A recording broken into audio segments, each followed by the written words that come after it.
आप देख रहे हैं एनएमटी न्यूज और आपको रखे सबसे आगे। महाराष्ट्र चुनाव के लिए बीजेपी ने महायुति के लिए बनाया सीट बंटवारे का फॉर्मूला, क्या दिल्ली में बनेगी बात। महाराष्ट्र विधानसभा चुनाव के लिए महायुति में सीट बंटवारे पर चर्चा जारी है और राज्य की बैठक के बाद अजीत पवार के एनसीपी, एकनाथ शिंदे की शिवसेना और बीजेपी के बीच दिल्ली में चर्चा होगी।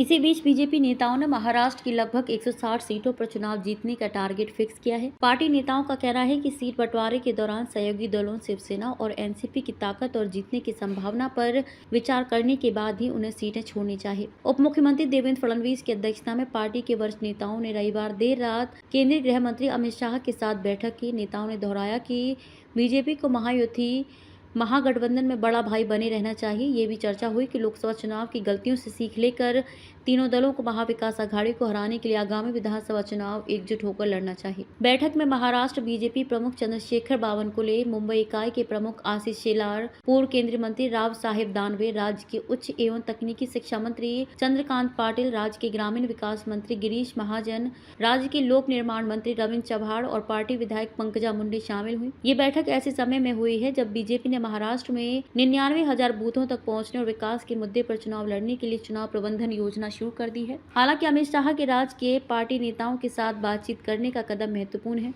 ऐसा इसलिए है क्योंकि महायुति सरकार शिवाजी प्रतिमा ढहने के मामले में एमवी के निशाने पर है, वह भी तब जब खुद प्रधानमंत्री नरेंद्र मोदी ने माफी मांगी है। बीजेपी सूत्रों के अनुसार फडणवीस और बावनकुले ने गृह मंत्री शाह को शिवसेना और एनसीपी के साथ पार्टी की अनौपचारिक बातचीत के बारे में जानकारी दी। दोहराया कि पार्टी को लगभग 70 से अधिक सीटों के आवंटन पर विचार करते समय सावधानी बरतनी चाहिए।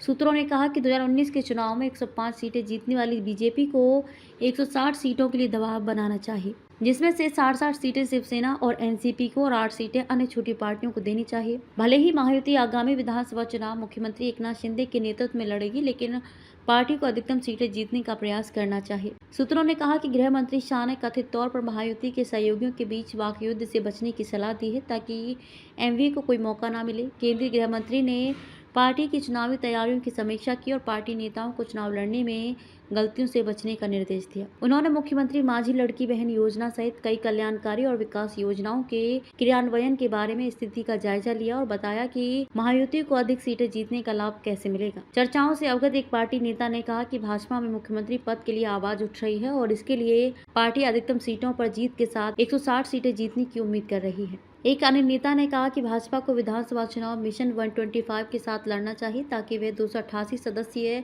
राज्य विधानसभा में सबसे बड़ी पार्टी बनकर उभरे और महायुति में मुख्यमंत्री पद की स्वाभाविक दावेदार हो। इस बीच गृह मंत्री शाह गणपति के दर्शन के लिए मुख्यमंत्री एकनाथ शिंदे और उप मुख्यमंत्री देवेंद्र फडणवीस के आवास पर जाएंगे और बाद में 1:20 पर दिल्ली के लिए रवाना होने से पहले प्रसिद्ध लाल बाग राजा और बांद्रा भी जाएंगे। आप देख रहे हैं एनएमटी न्यूज और आपको रखे सबसे आगे।